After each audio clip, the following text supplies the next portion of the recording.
Hello tout le monde, alors je reviens avec une nouvelle vidéo, il s'agit de mes favoris du mois de mai 2023. Alors là, il faut que je te dise, mais il y a pas mal de romans.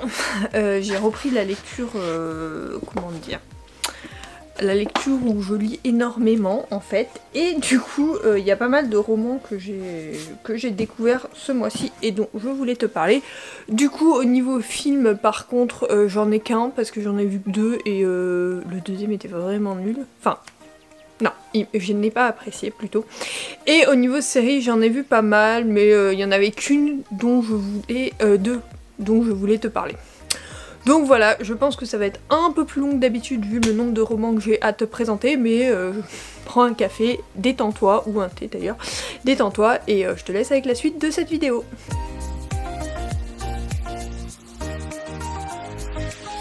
Donc tout d'abord, il y a Ce qu'il reste de nous d'Erika Boyer. Donc, en couple depuis leur adolescence, Jules et Nikki sont aussi amoureux qu'au premier jour, et ils ne s'imaginent pas l'un sans l'autre. Pourtant, une pièce du puzzle manque, et son absence est de plus en plus dure à supporter.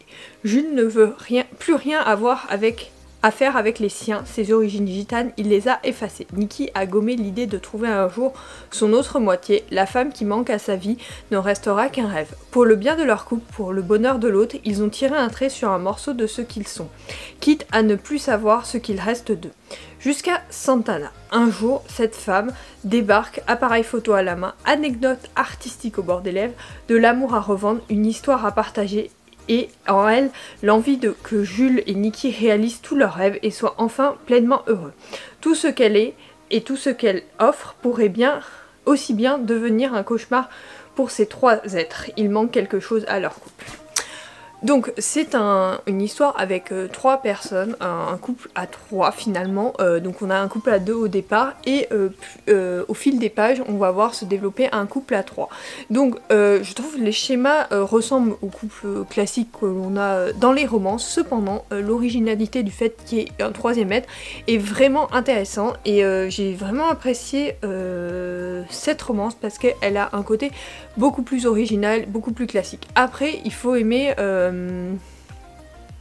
il faut être curieux, je pense pas aimer quelque chose mais être curieux de ce genre de romance. Moi je n'en avais jamais lu, franchement j'avais toujours eu des couples avec deux êtres et là bah trois ça change, ça varie les plaisirs et ça permet de découvrir autre chose finalement, de s'ouvrir un peu plus au monde actuel et au fait que bah non il n'y a pas forcément des personnes qui sont à deux, on peut s'aimer à trois, à quatre, il y a tout un processus pour aimer et là l'auteur nous le décrit bien et je trouve ça hyper intéressant. Franchement j'ai trouvé cette lecture vraiment instructive en plus de la romance et du fait que j'ai passé un bon moment.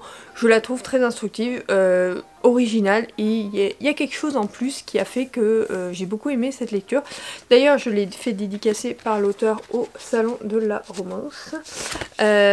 Non c'était au salon Romance Fever à Vendargues près de Montpellier, donc qui a eu lieu le 13 mai. Donc je l'avais lu exprès avant pour pouvoir lui faire dédicacer et vraiment je regrette pas parce que c'est vraiment top. Alors il est les deux personnages on les découvre dans d'autres romans d'elle, donc en fait il faut avoir lu, alors je me rappelle plus lesquels c'est mais je vais te retrouver ça, il faut avoir lu Promesse tenue, L'encre du passé et Pile ou face. Donc c'est deux duologies plus un one shot, il vaut mieux les avoir lus avant, surtout Promesse tenue à ce qui est écrit par l'auteur au tout début, la note écrite, donc je te recommande de les lire dans l'ordre de leur sortie, c'est peut-être plus simple. Moi c'est ce que j'ai fait et j'ai pas eu de problème à savoir qui étaient Jules et Nikki depuis un moment où on les a en personnages secondaires depuis un petit moment, donc c'était sympa de découvrir leur histoire.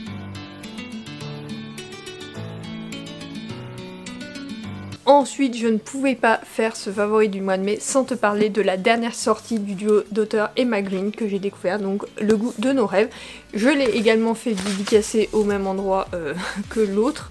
On a fait une queue de dingue avec ma meilleure amie pour le faire dédicacer. Enfin, j'ai fait dédicacer celui-là et mon préféré d'elle. Donc vraiment top. Je vais te lire le résumé. Olympe déteste Simon. Simon déteste Olympe. Ça s'annonce bien. Paris, une colocation de filles à Bastille, des raclettes au printemps, un goût commun pour la cuisine, les chaussures, les chansons cultes et la vie au jour le jour. Olympe et Salomé s'accommodent de petits boulots, de grands plaisirs et de jolis rêves qu'elles savent intouchables. Mais quand le frère de Salomé revient de l'autre bout du monde et s'installe avec elle, leur colloque Girl Only change brutalement de saveur, surtout quand Simon accepte de mauvaise grâce la requête de sa petite sœur, embaucher Olympe dans le restaurant parisien qu'il compte ouvrir en famille. Un nouveau départ à 3, quand 2 membres de cette drôle de brigade n'arrivent pas à se supporter, c'est un pari fou. Pourtant ce bistrot ressemble à leur rêve, alors Olympe va accepter que celui qui squatte son canapé et ses pensées devienne aussi son boss, même si c'est tout ce qu'elle s'était juré d'éviter. Trop cliché, trop risqué, et pourtant ce garçon est bien trop à son goût. C'est une romance hyper classique. Ah mais j'ai oublié d'enlever ça. En fait ils nous ont mis des étiquettes au dos du roman et j'ai oublié de les enlever, je supporte pas les étiquettes. Comme ça. Donc, c'est un nouveau format de addictif, d'habitude ils sont plus larges, ça, peu importe. Donc ça c'est une romance plutôt classique. Alors tu sais que des fois elles ont des romances originales, des fois un peu plus classiques. Là c'est une romance plutôt classique. Pourtant, pour se détendre et sans prise de tête, je te le recommande vraiment pour la période de l'été parce que vraiment c'est une belle lecture. Moi j'ai passé un bon moment. Les personnages n'ont pas un vécu facile, mais après ils n'ont pas aussi un vécu dramatique, donc cela est facile de s'attacher à eux, de s'identifier à eux. Ils ont une vie plutôt classique mais on s'identifie facilement à eux. Après évidemment nous sommes dans une romance classique avec un schéma classique, mais comme tu le sais je t'en présente souvent parce que moi j'aime revenir aux sources. Quand par exemple j'ai des lectures très originales comme celle-là, ben, j'aime bien revenir aux sources avec des romances plus classiques, et Emma Green elles en ont certains qui sont classiques, et celui-là on faisait en partie, en lisant le résumé j'étais sûre de partir sur une romance classique, mais j'ai apprécié ma lecture et donc je te le recommande. C'est pas le meilleur des auteurs parce que tu sais que j'en aime beaucoup d'autres, je t'en présente relativement souvent sachant que j'en lis un par mois. D'ailleurs celui du mois prochain est déjà dans la pile à lire.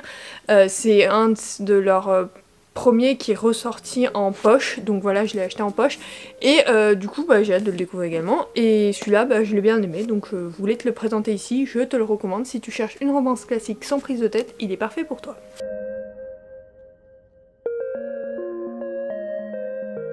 Ensuite, je ne pensais pas te le présenter ce mois-ci parce que je ne pensais pas l'acheter ce mois-ci ni le lire ce mois-ci. J'avais dit oh je vais le laisser un peu traîner dans ma pile à lire. N'importe quoi, je l'ai direct commencé. Donc c'est Hadès et Perséphone, le tome 1, Touch of Darkness de Scarlett C.H. Clare, donc publié chez Hugo. Pourquoi je l'ai acheté? Parce que j'en entendais parler vraiment partout, cette saga j'en entends parler tout le temps, et je me suis dit bon il faut que je les trouve, donc du coup je l'ai pris en brochet sachant qu'il est sorti en poche ce mois-ci. Il y a 3 tomes du point de vue d'elle qui sont sortis et un tome du point de vue de lui. Le tome du point de vue de lui n'est pas en poche encore. Voilà, pour te resituer la saga, je te lis le résumé du coup de ce premier tome. Après s'être installée à Nouvelle-Athènes, la jeune déesse Perséphone espérait mener une vie discrète dans la peau d'une journaliste mortelle. Tout change lorsqu'elle s'assit pour jouer une partie de cartes avec un étrange jet hypnotique et mystérieux dans une boîte de nuit branchée. Après sa rencontre avec Hadès, Perséphone se trouve liée par un contrat avec le dieu des ténèbres dont les conditions sont impossibles. Perséphone doit créer la vie dans le monde souterrain ou perdre sa liberté à jamais. Alors qu'elle s'efforce de semer les graines de sa liberté, son amour pour Hadès grandit. Un amour à la fois envoûtant et interdit. Donc j'ai lu ce premier tome, alors tout de suite je te le dis, j'avais peur que la fin soit un peu cliffhanger, et pas du tout. Donc du coup tu peux lire ce premier tome sans avoir le 2 et le 3 dans ta pile à lire. Personnellement je n'ai pas la suite, j'achèterai la suite parce que j'ai envie de savoir ce que vont devenir Hadès et Perséphone. Cependant il se lit très bien comme ça. Alors la mythologie c'est pas mon truc, hein, on va pas se mentir, c'est pour ça que je ne l'avais pas acheté, mais j'ai vu plein de recommandations de ce roman donc je me suis lancée. Alors certes si t'aimes la mythologie c'est parfait, il y a tous les ingrédients pour que ça te plaise. Après moi je suis pas fan, je trouve juste que ça fait un univers vraiment original en dehors du fait qu'il soit mythologique. C'est un univers original et c'est ça qui m'a plu. La romance se développe de manière hyper classique mais il y a cette originalité de l'univers qui rend tout plus intéressant, le contrat passé notamment entre Hadès et Perséphone. Donc voilà, je me suis attachée aux personnages, j'ai aimé les découvrir, j'ai aimé les suivre, j'ai tout aimé dans cette lecture, c'est vraiment une belle lecture. Après je sais pas, il m'en manquait peut-être quelque chose pour que ça soit un coup de cœur, que ça soit un peu plus développé sur certains points, mais je verrai par la suite, je prendrai du plaisir à lire la suite d'ailleurs que je compte acheter soit au mois de juin, soit au mois de juillet pour les lire cet été.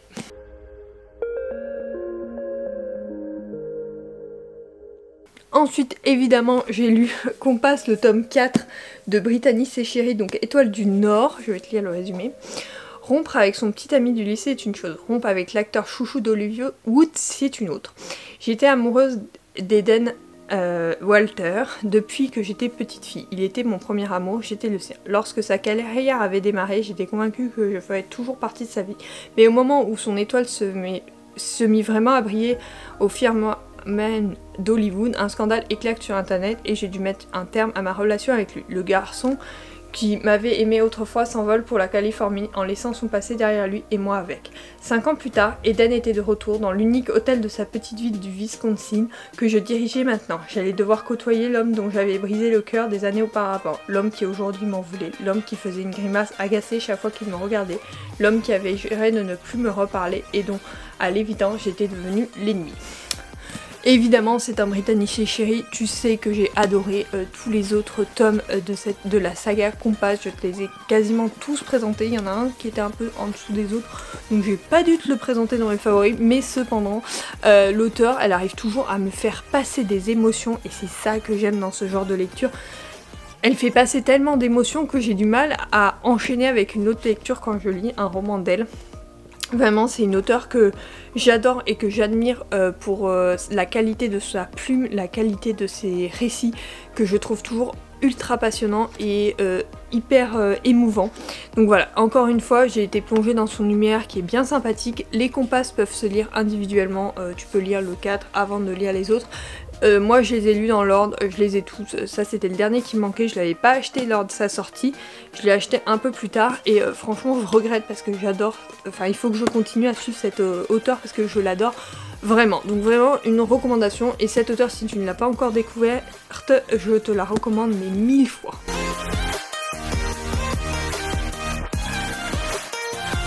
Et pour finir, le dernier roman que j'ai à te présenter, il s'agit de Steer Rider, tome 4, La vengeance de Méduse, de Calypso Caldini. Donc comme tu sais, j'avais lu les 3 premiers tomes lors de sa sortie, là il y avait le tome 4, je pensais pas le lire tout de suite, finalement j'ai eu envie de le découvrir, donc mais parce que j'avais lu le résumé et que je me suis dit waouh, c'est une romance que je veux trop découvrir.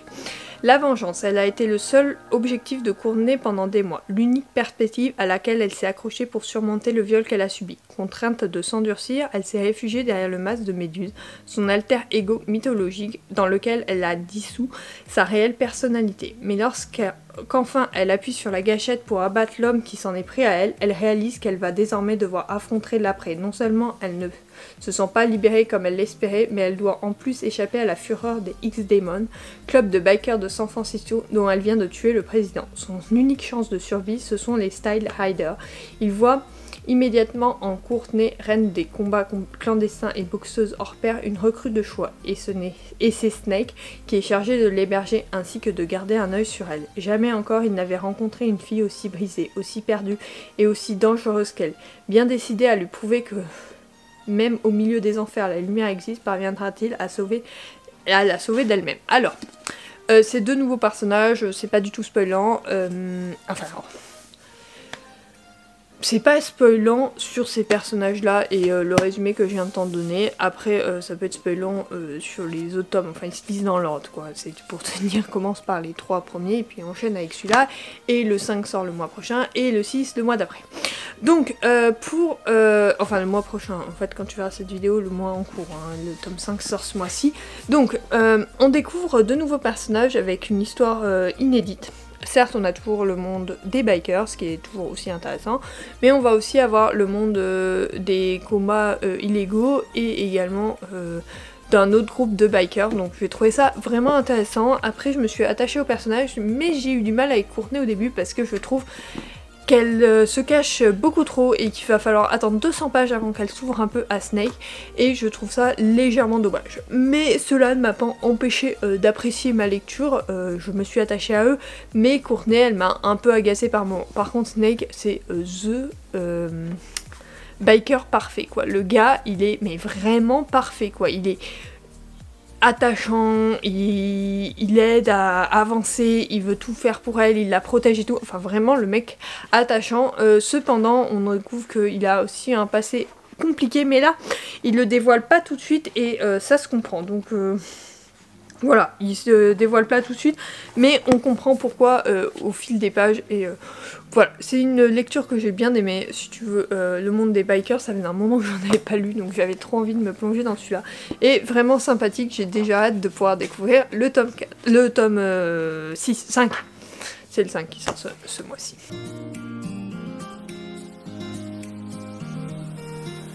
Au niveau des films, j'ai vu 20 ans d'écart, donc c'est avec Virginie Efira et Pierre Ninet. Voilà, j'avais envie de le découvrir depuis longtemps, je me tape la bande-annonce, enfin tu sais peut-être pas, mais je suis fan des bandes annonces et j'en regarde plein, et celui-là je crois que je connais la bande annonce par cœur, donc il était temps que je le vois. Et donc je l'ai vu sur Netflix. En voici le résumé. Alice Lanting a 38 ans, elle est belle, ambitieuse et fait preuve d'une impeccable conscience professionnelle au point d'en oublier sa vie privée. Bref, elle a tout pour devenir la prochaine rédactrice en chef du magazine Rebelle, tout sauf son image de femme coincée.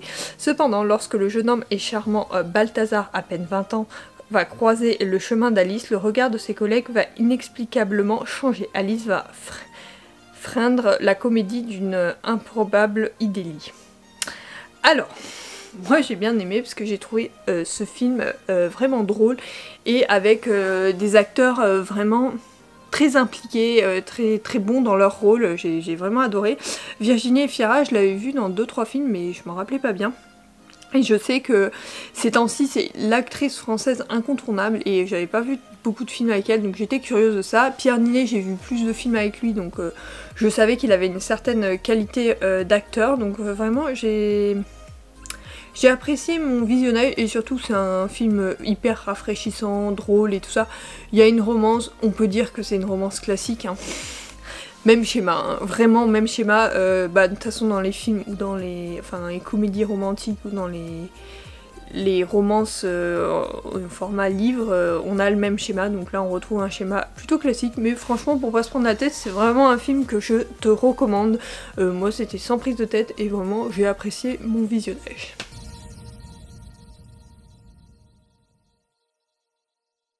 Ensuite, au niveau série, donc j'en ai vu plusieurs.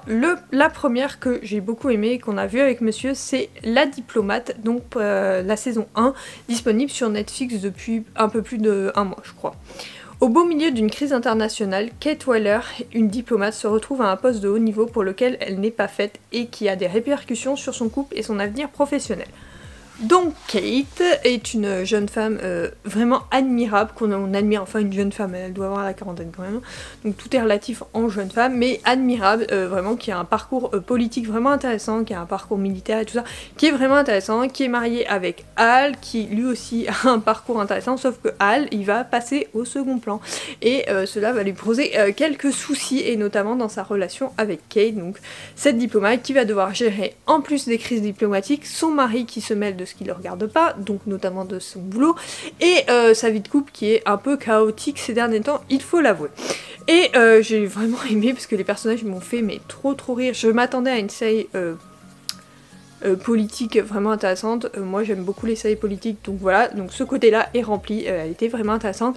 Par contre le côté drôle avec leur couple, vraiment je m'y attendais pas du tout, mais vraiment pas. Je savais qu'il y aurait une gestion machin, mais je pensais que ça allait être plus une gestion comme il y a dans les films actuels, donc avec des tromperies et tout ça qu'il faut gérer immédiatement, mais non, mais pas du tout. Là on est sur complètement autre chose, quelque chose de beaucoup plus drôle, avec deux personnages qui s'aiment un peu encore mais qui ne savent pas comment vivre ensemble et tout ça, donc j'ai vraiment rigolé. Et la fin, mais Netflix, mais pourquoi vous avez fait ça? La fin, je m'attendais pas du tout à ça, et du coup j'ai envie de voir la saison 2, sauf qu'il n'y a pas de saison 2 pour l'instant, donc elle est prévue cependant, donc ça va arriver dans les mois à venir, mais j'ai trop hâte de découvrir la suite de cette de cette histoire vraiment qui est vraiment intrigante et vraiment intéressante. J'ai vraiment hâte, il y a vraiment un potentiel dans cette série qui est dingue, alors bon vraiment j'espère qu'ils vont pas nous la gâcher en saison 2, donc ça sera à voir.